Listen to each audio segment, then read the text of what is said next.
Boa tarde, pessoal. Meu nome é Gustavo Tiné, sou estudante do curso de Licenciatura em História da Universidade Federal Rural de Pernambuco, Paulo Palmares. A nossa disciplina aqui hoje é a Prática como Componente Curricular 3 e o nosso professor orientador é o Eduardo Santana. Tá?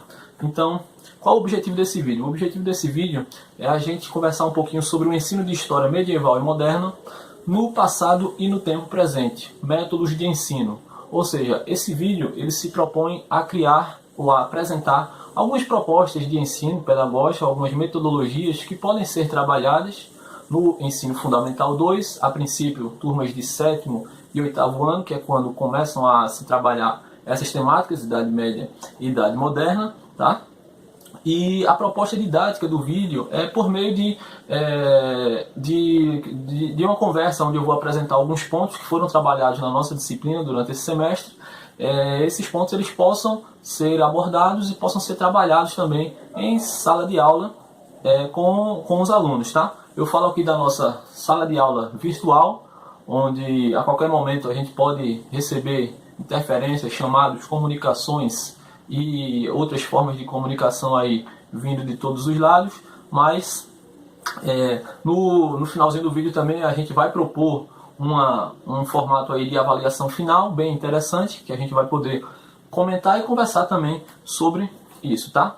Então, começando pela própria temática da aula, né? Ensino de história medieval e moderna no passado e no tempo presente, métodos de ensino. A gente tem que lembrar inicialmente, falando primeiro da Idade Média, que esse conceito de medievalidade, Idade Média, Idade das Trevas, como a gente tanto ouve falar, né, desde a quinta, sexta série, né, atualmente aí 6º ano, 7º ano, o conceito aí de Idade Média ele foi sendo construído e foi sendo solidificado bastante com o tempo e acabou por se tornar um termo bastante pejorativo, né, para com esse período. Que pelo contrário, como já foi provado, como já está sendo desmistificado nesse termo aí de Idade das Trevas, o próprio Jacques Le Goff, né, tem diversas obras aí sobre Idade Média, onde coloca a Idade Média como um período de grande efervescência cultural, de grandes produções aí artísticas, né, mudança mesmo nas mentalidades, né, transformações nos campos sociais, tudo isso nas práticas educativas em si, né. Então a gente vai pensar aqui o paralelo Idade Média e Idade Moderna como uma espécie de um todo, uma espécie de um período completo, claro, cada um com suas especificidades, com as suas rupturas e suas continuidades, que nos auxiliam, sim, a entender os fatos históricos que foram ocorrendo, sobretudo na Europa Ocidental, né? A gente aqui também não pode fugir bastante de um eurocentrismo, que é bastante questionado, né, sobretudo na universidade, mas a nossa sociedade ocidental, principalmente, ela, infelizmente, né, para o bem e para o mal, ela herdou, né, essa herança aí histórico-cultural, sobretudo da Europa, da Europa Ocidental. Né? Então, a maioria dos estudos, a maioria dos autores, a maioria das teorias que são construídas são passadas e são analisadas sempre partindo de um princípio, partindo de uma ideia de uma europeidade, né, vamos falar assim, tá?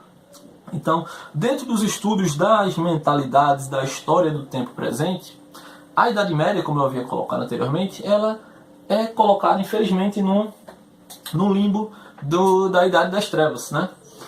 A gente tem essa ideia bastante pejorativa, como eu já havia falado, onde o ensino nas bancas e a prática escolar ela era bastante restrita a uma determinada parcela, né, da sociedade.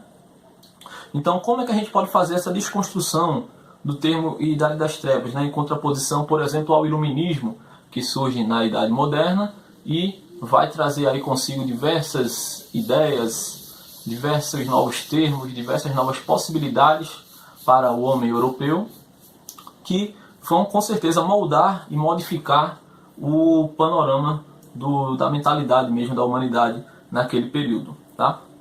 Então, como eu já havia comentado anteriormente, o Jacques Le Goff ele afirma que no período medieval existiu sim grande efervescência cultural e grandes transformações nas mentalidades. A gente tem que, a partir da ruralização e da crise do sistema escravista, então o sistema econômico que se estabeleceu durante o período da Idade Média, o sistema feudal, ele, por si só, ele já é bastante segregacionista, né? A gente vai ter ali as classes sociais bastante bem divididas, com ínfima ou nenhuma, melhor dizendo, nenhuma possibilidade de modificação dessa estratificação social, né, de ascensão social, né? Então a gente vai ter lá clero, nobreza e os servos, em última instância trabalhando na terra, pagando impostos, tendo toda uma dinâmica ali de trocas com o senhor feudal, com os donos da terra, com a própria nobreza, a igreja exercendo um papel de extrema importância. Então é um campo a se estudar também, é o papel da igreja ainda hoje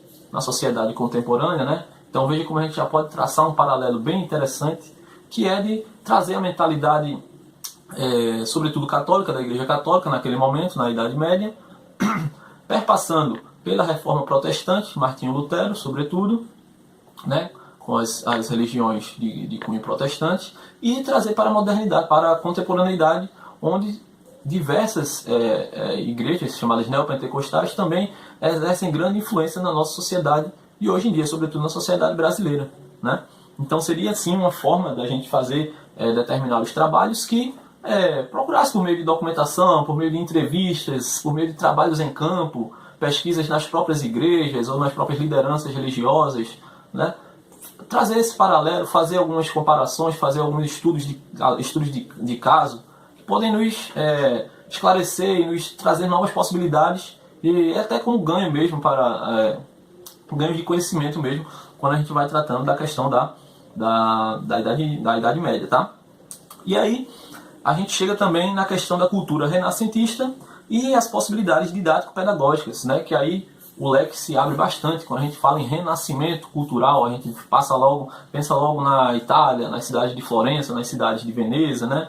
Mas aí o renascentismo, de fato, ele é um período, um renascimento dito cultural. Só que aí, a partir das culturas que se modificam ou que se restabelecem na Europa, né, baseados na Antiguidade Clássica, sobretudo Grécia e Roma, então esse renascentismo ele vai sim conseguir chegar em diversos segmentos da sociedade e ir modificando mesmo as mentalidades, modificando os modos de convivência, as trocas comerciais, as próprias cidades voltam a ter uma dinâmica completamente diferente do que havia no período anterior, no período medieval, tá?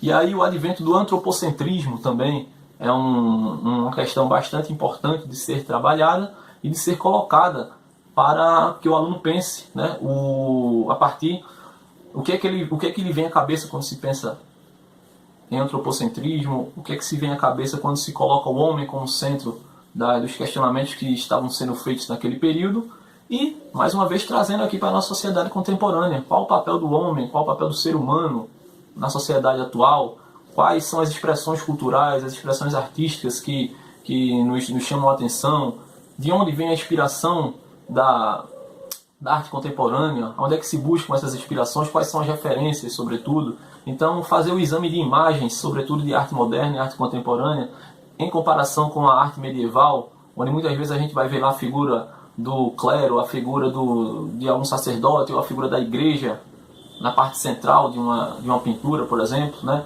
Quando aí, no período posterior, já com o Renascimento, a gente tem a figura humana, o homem sendo retratado no centro das imagens, né? Se colocando sempre no primeiro plano. Então são alguns exemplos, são alguns elementos que podem sim ser trabalhados e são interessantes de serem colocados, sobretudo em rodas, né, de conversa, em rodas de discussões em grupo, que é o que a gente vai propor também aqui como nossa atividade final avaliativa, tá?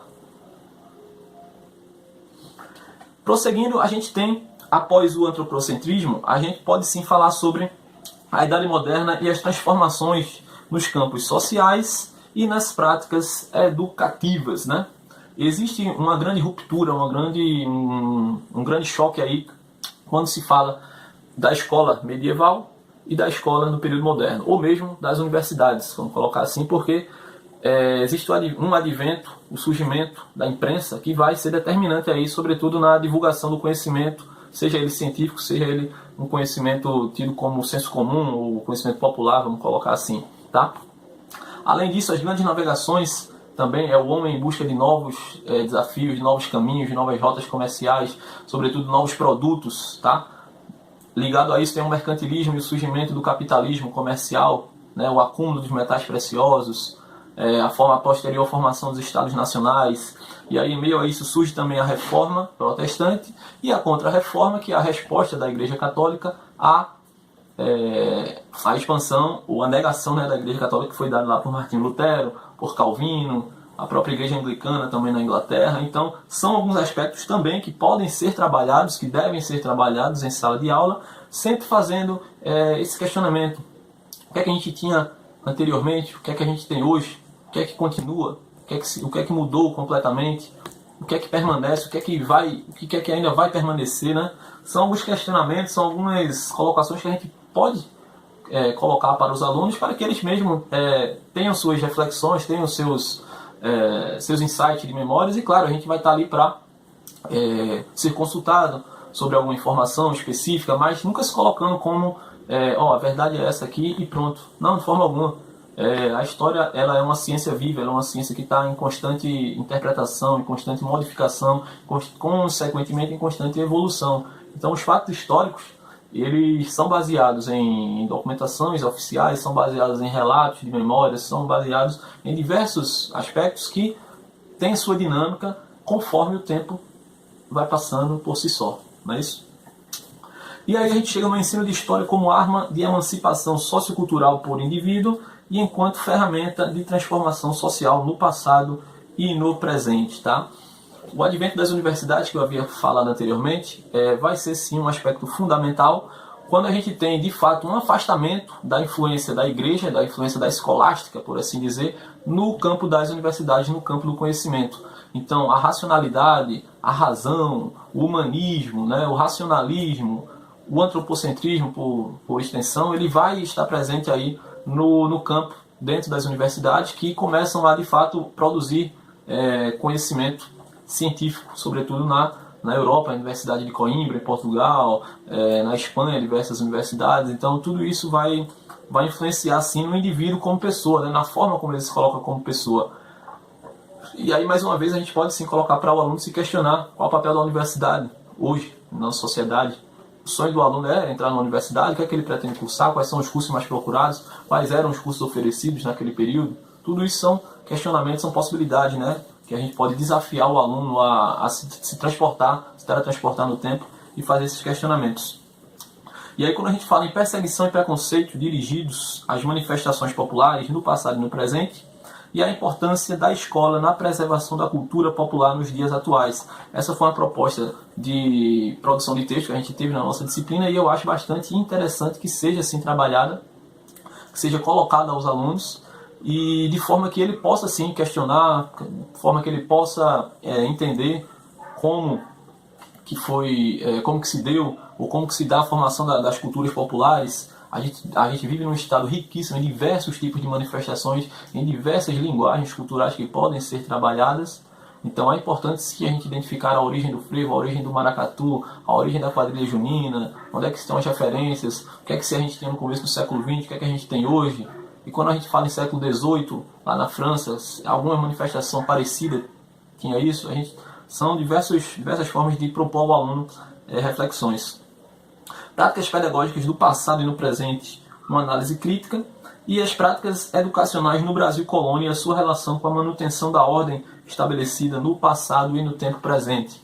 Ou seja, são temáticas que colocam em choque aí um pouco a questão das classes sociais, a questão do ensino vindo de cima para baixo, né, a questão do ensino no Brasil colônia, o ensino nos primeiros anos da República, chamada República Velha, o ensino no Estado Novo, né, nos anos 80, nos anos 70, com a ditadura militar, após esse período, a redemocratização, né, formação da escola pública, como é que se deu. Então, são aspectos que a gente pode sim colocar de forma, claro, mais suave, de forma mais didática para o nosso aluno do 7º, do 8º ano, mas que sim, ele tem a capacidade, o aluno ele tem a capacidade de desenvolver seus pensamentos em cima dessas reflexões, tá?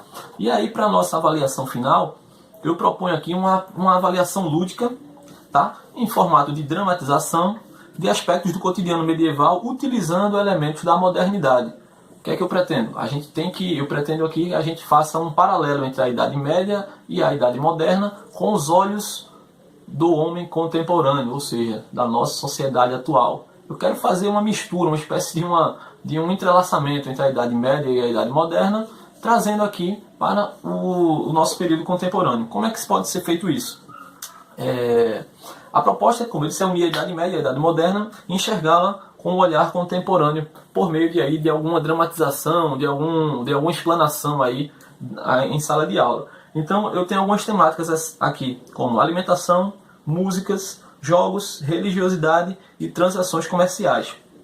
Dentro da alimentação a gente pode propor uma mesa com uma espécie de um banquete medieval, só que feito por pessoas, por iluministas, né? Que seriam os iluministas que iriam estar se alimentando das comidas medievais. Então a gente poderia fazer essa leitura, né? As músicas, a música medieval, a música sacra principalmente dentro das igrejas, como é que ela seria trabalhada, quais são os compositores desse período, e os compositores da Idade Moderna, século XVIII, o que é que a gente tem na Europa. Já aqui no Brasil a gente já havia música sendo feita aqui no Brasil nesse período, música também de origem, não queria dizer origem popular, mas a música étnica, né, a música indígena, a própria música negra também, advinda dos africanos que vieram para cá. Trabalhar também com jogos, exemplo, o xadrez ou o baralho, que são jogos que têm origem lá na Idade Média, e até hoje todo mundo aqui joga xadrez, todo mundo joga baralho.